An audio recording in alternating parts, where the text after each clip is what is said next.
You want me to put that on my Tudor?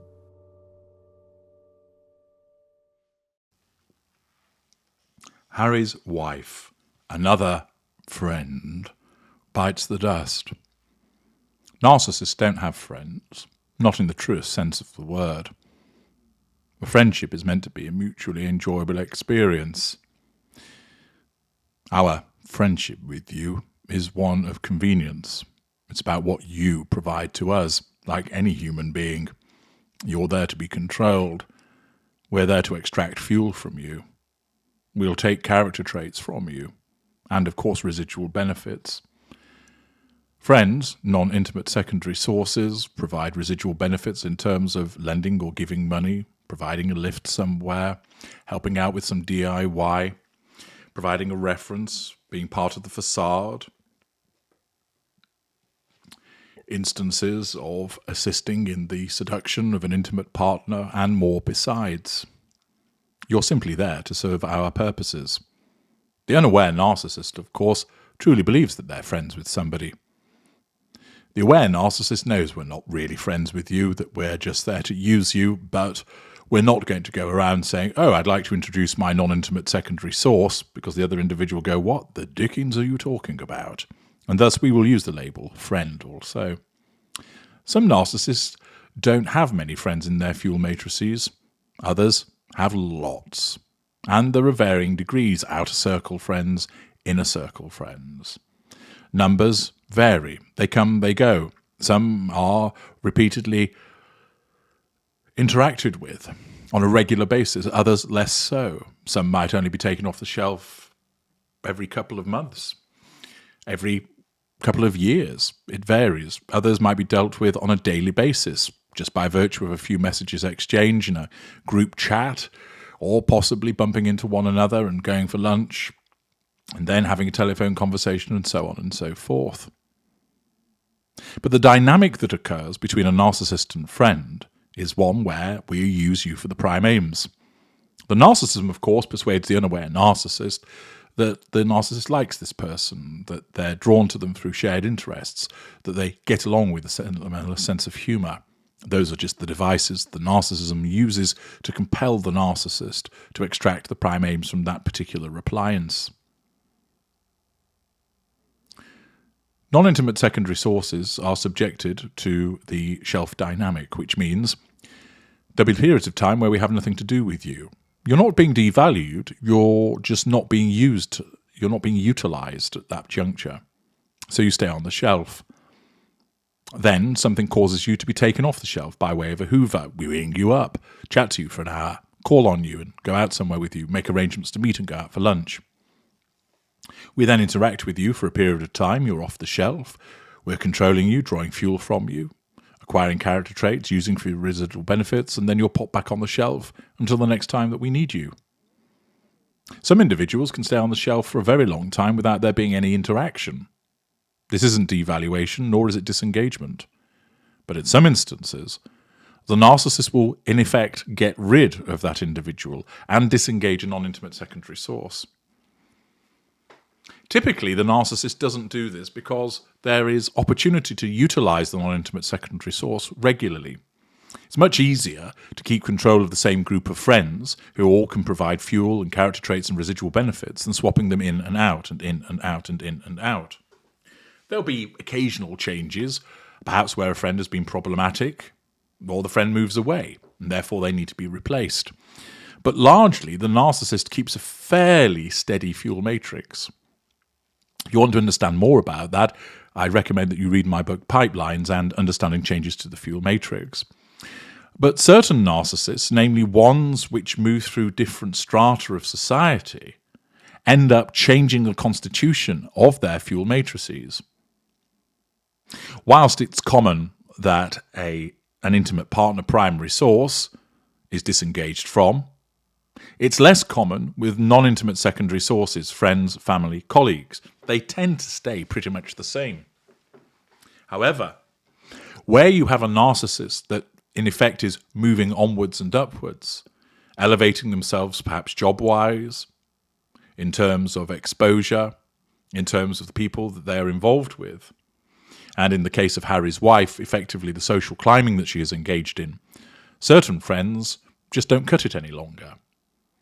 Therefore, they are disengaged from and they're replaced with new ones, which are more advantageous in terms of character traits and residual benefits. Harry's wife has done this repeatedly, which demonstrates the fact that she has no emotional empathy, that she acts with her sense of entitlement, that she has no sense of accountability for her behaviours. She started off, let's say, on the ground level. So she had some school friends. They served a purpose. They gave her fuel. She could control them. She got the other prime aims from them.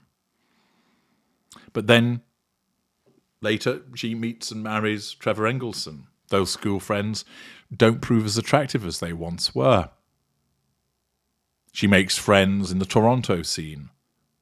They have better prime aim delivery than those school friends. Thus, the school friends become part of history.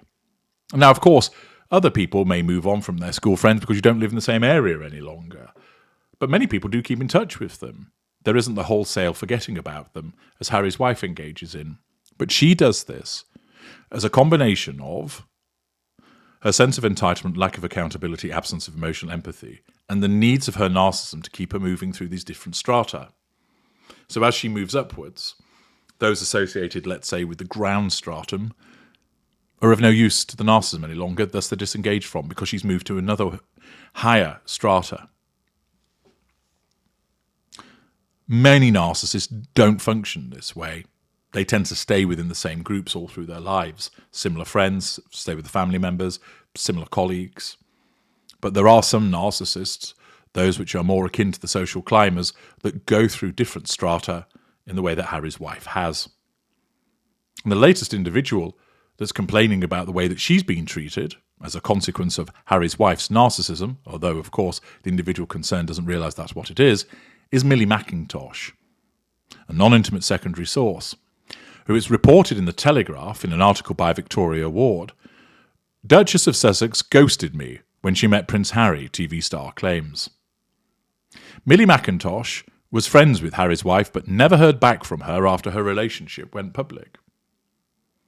A British reality television star has claimed the Duchess of Sussex abruptly ended their friendship after news broke of her relationship with Prince Harry. She'd have been left on the shelf and then ultimately disengaged from because Harry's wife's narcissism determined that she was of no use to her any longer and therefore didn't cause her to be thought about anywhere near as much as she once did. And if she did happen to come upon the radar of Harry's wife, she would just brush her to one side, asserting control by staying in a position of withdrawal, the same way that she's done with her half-sister, half-brother and father. Millie McIntosh, who starred on Made in Chelsea, said she met Harry's wife around 8 years ago when they both attended the opening of a hotel in Istanbul and got on like a house on fire. That, of course, is just an artifice that will have been created by Harry's wife's narcissism as she mimicked and mirrored Millie McIntosh to make her feel special. She said they stayed in touch and that she went on to give Harry's wife, then an actress of US legal drama Suits, all of her contacts, residual benefit, when she moved to London. But she claimed she had been ghosted after Harry's wife's relationship with the Duke of Sussex became public knowledge. Ms. McIntosh said she contacted the former actress when her romance was exposed. I messaged her and said, "Hey, I hope you're okay, thinking of you." And she just sent me this really abrupt message that was really unlike any of our communications before, she told the Mum Lemmers podcast. So here, Millie McIntosh, in the normal course of things, sends a message to Harry's wife, being kind, being supportive. That causes her to come up on the radar of Harry's wife. Her narcissism asks, is Millie McIntosh under control? And it would appear that the content of her message would deem that she is. She's already provided some fuel. The narcissism will then ask, subconsciously of course, okay, this non-intimate secondary source is under control. Do we need anything more from her? Fuel, character traits, residual benefits? And the short answer is no. She's now surplus to requirements. We've moved on. We've moved to an upper echelon now. And therefore, basically, we don't need her. Some narcissists wouldn't have responded. Harry's wife did so abruptly. McIntosh continues, stating, "It wasn't like I'd messaged her asking if it was true. That was none of my business. I didn't care. I was just like, are you okay? What I read from that message was that she maybe needed a bit of space. She needed to cool off. She was angry. She was maybe under a lot of pressure. These are the typical excuses that an individual gives. It's nothing to do with any of that. It's to do with the fact that she didn't want anything to do with her because she didn't serve a purpose." McIntosh added, "I didn't message her again, but I did expect that we would stay in touch." A not unreasonable expectation. "I thought she'd message back and say, look, sorry, everything's a bit stressful right now." She cut me dead. I never heard from her again. I felt like she basically told me to fuck off in that message. So I did. And we haven't spoken since. Here, she was left on the shelf and then possibly disengaged from as a consequence of no longer hearing from her. It depends whether Harry's wife has made it so that Miss McIntosh can't contact her or not. Miss McIntosh was pictured alongside the Duchess the last time she saw her during a girls' weekend at Soho Farmhouse, Oxfordshire, in September 2016. She said a day of yoga returned to a really fun afternoon involving rosé and margaritas in the pool. At the time, Harry's wife admitted that a friend had introduced her to Prince Harry and that they were messaging. "I didn't ask too much of it, didn't really think too much of it," Miss McIntosh said. Here, of course, Harry's wife is triangulating Miss McIntosh with Prince Harry for the purpose of asserting control over her. The former reality television star added, "My take on it is that, this is my instinct, why it happened at the time, she thought, right, I'm going to be royal now, I don't need Millie in my life, what could I offer at that point?" Essentially, Miss McIntosh is correct that her narcissism will have caused her to basically have nothing more to do with her. And she might not even have thought, oh, I'm going to drop her, but rather she just wasn't a consideration at that time.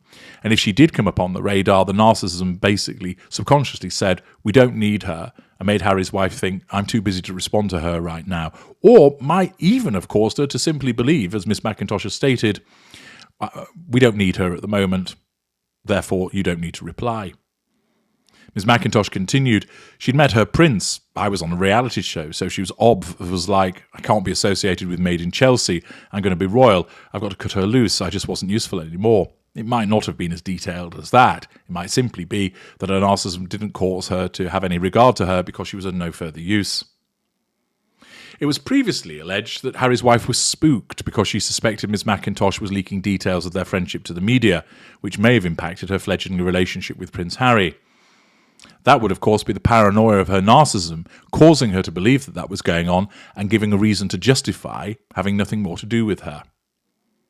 The former Made in Chelsea star is not the first person to claim they were ditched by the Duchess when she met Prince Harry.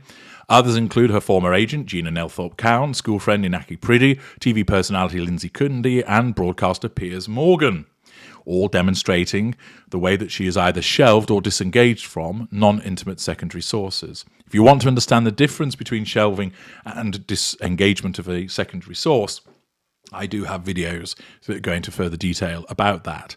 As I've explained elsewhere, most of the time, non-intimate secondary sources aren't disengaged from, they're shelved, and they can stay shelved for a long time.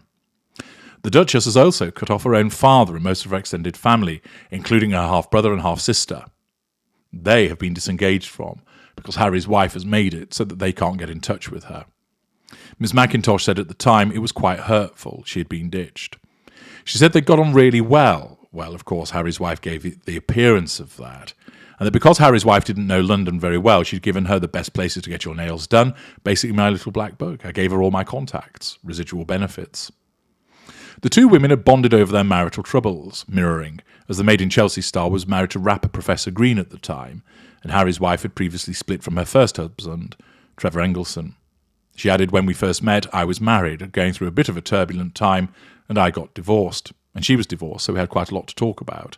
That was quite bonding, and we were both into our wellness. She had our blog, we were both just into the same things, mirroring. We hung out a handful of times. We weren't best friends, but whether she was in town, she'd let me know and we would just hang out. Of course, she would contact her, because at that point Millie McIntosh proved useful to her. Miss McIntosh said she would love to sit down with the Duchess and ask her, why did you ghost me? She claimed, we all know it has just happened to me. Well, Harry's wife, of course, would deny that that was the case. She would say, I didn't ghost you, I just became busy about other things. and she would make up various excuses as to why she didn't respond, but it would not be her fault, because it never is that of the narcissist.